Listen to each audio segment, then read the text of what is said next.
The Wandering Girl by Kelly Proudfoot. I have always been the wandering girl, ever since I can remember. There are flashes of memories and visions that meander and streak through the dungeons of my mind when I am idle or otherwise. I will share them with you now, since I have your attention. There was no particular beginning. However, I recall lying in bed when afternoon naps were obligatory, staring out of the window at the blue sky on a warm spring day. I fell into a trance, with no thoughts attempting to muddy my mind, listening to faraway aeroplanes, lawnmowers, and cicadas. When I snapped out of the daze, I got up and padded over to the window.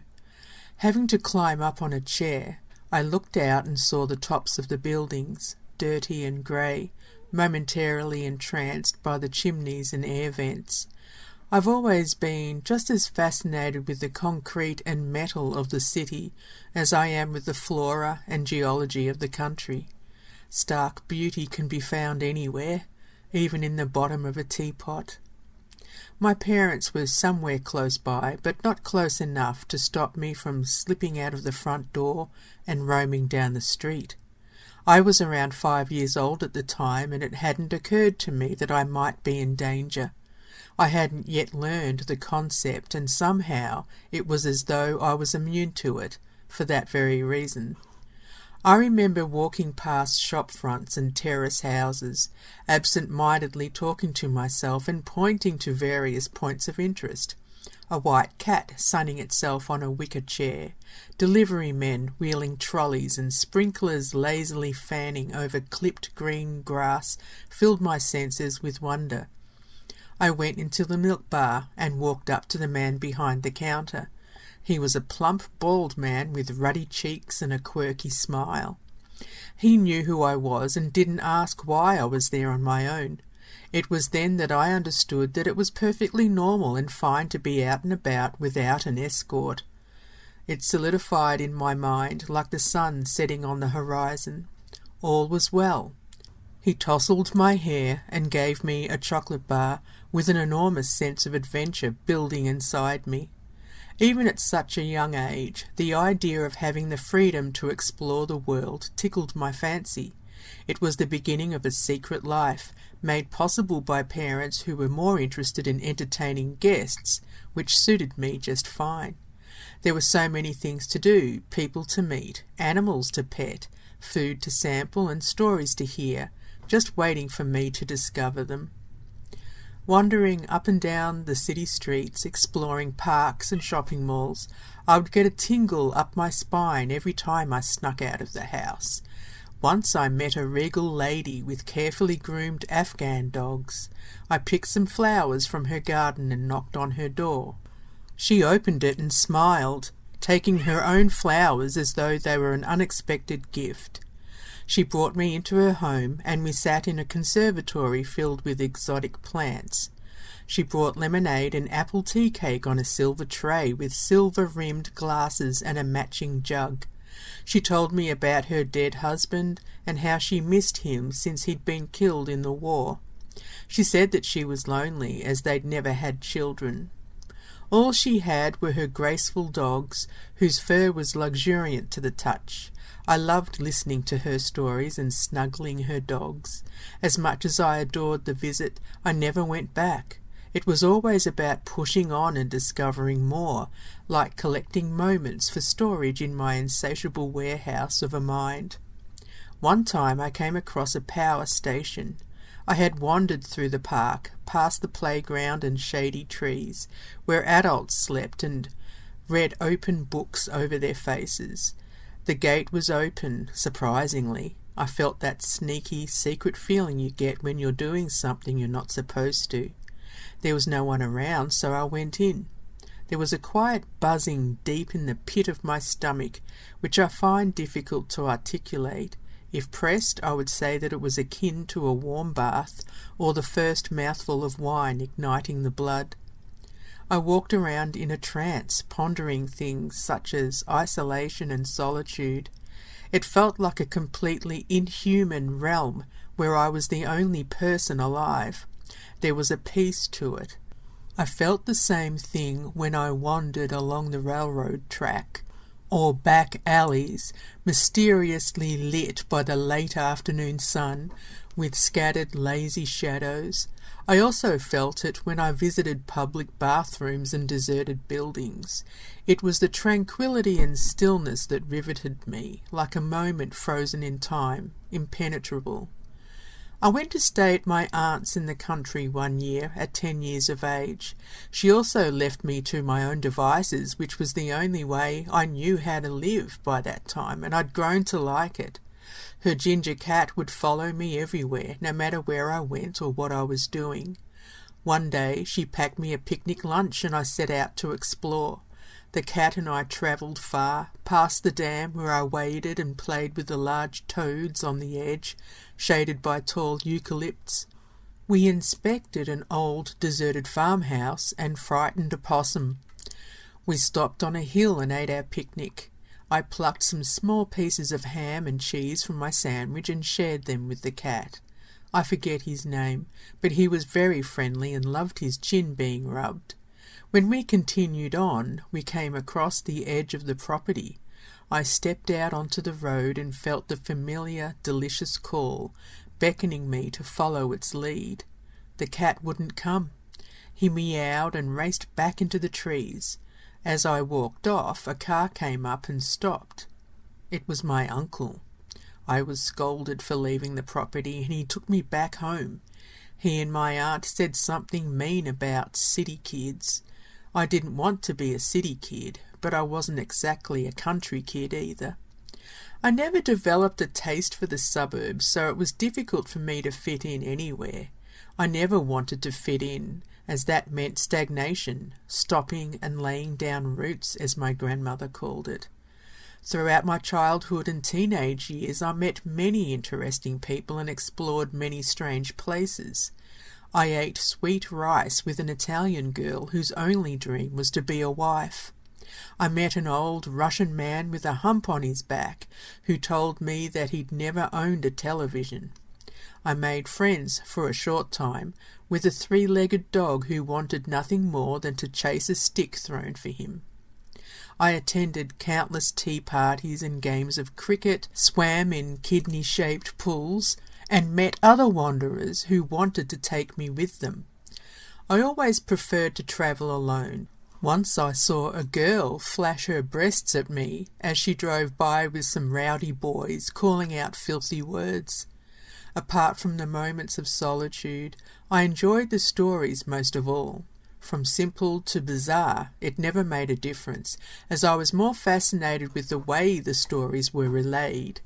The facial expressions, intonations and inflections, as well as the laughter, frowns, smiles and tears, made it all the more enjoyable. When people have time and when they trust you, they will tell you the most marvellous things. I heard about a woman who'd always wanted to be a ballerina. She walked around on her tippy toes wherever she went.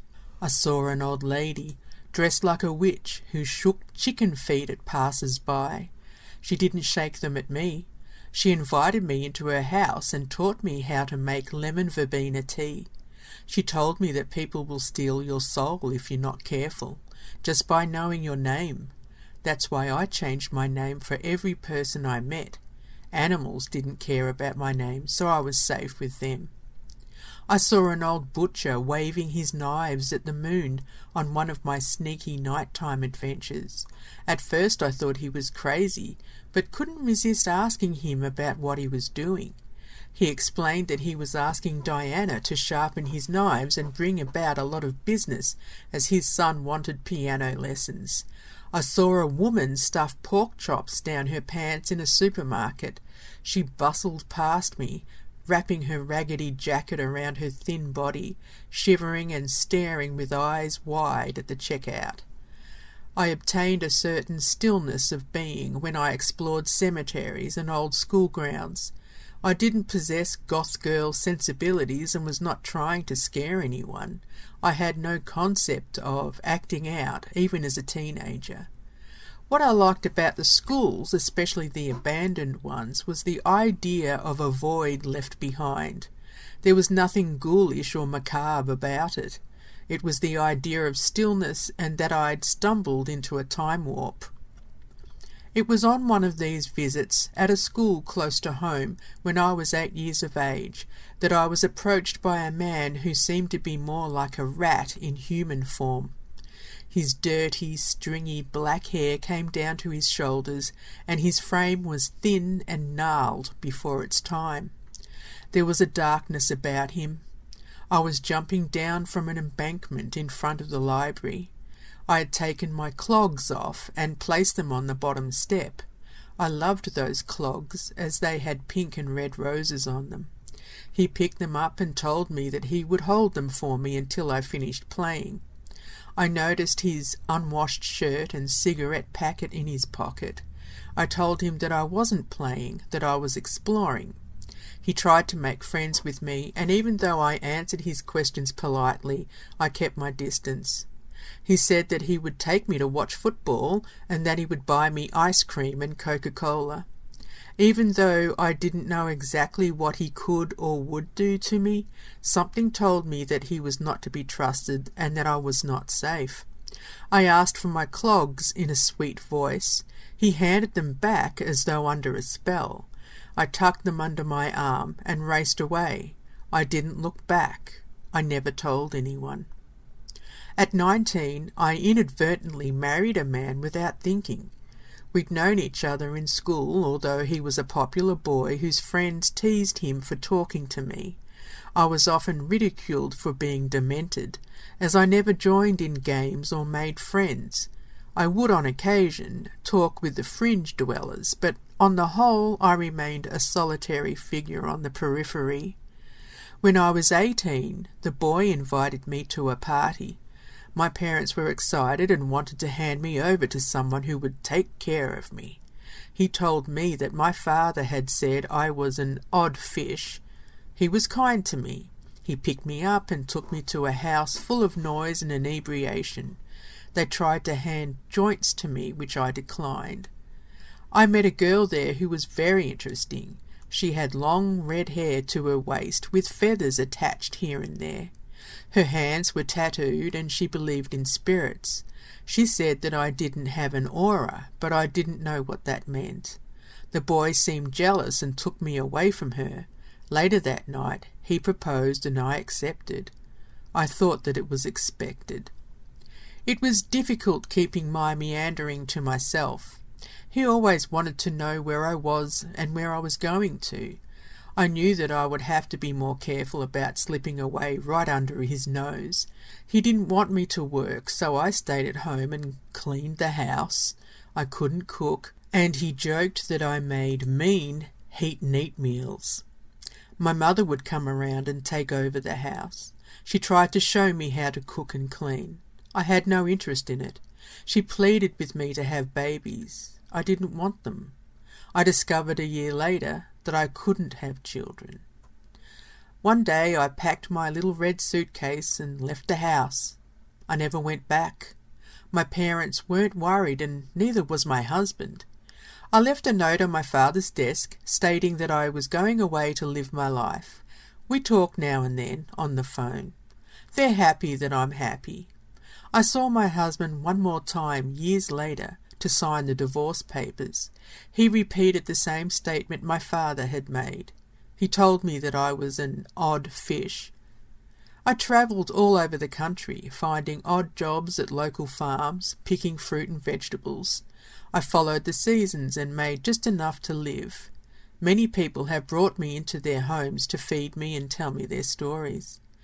I swam in an ocean during a thunderstorm and was pulled out by a kindly old man who told me that I could have been struck by lightning. I wondered what that would make me feel like. He took me to his cabin and fed me sardines, cheese and crackers. He made me hot tea and told me about the love of his life. It was another man, a long time ago. His tears crept slowly along the creases in his face. I stayed for 3 days in an ashram, where I looked after children and showed them how to make daisy chains and paper dolls. I discovered meditation, which has become a portable solitude machine for my mind.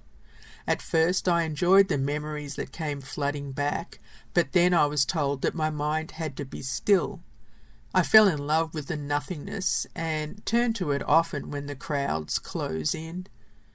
Hitchhiking along a long road one day, I was picked up by a car full of girls who gave me a joint. This time I accepted. I liked the way it made me ponder and daydream, even more so than I usually do.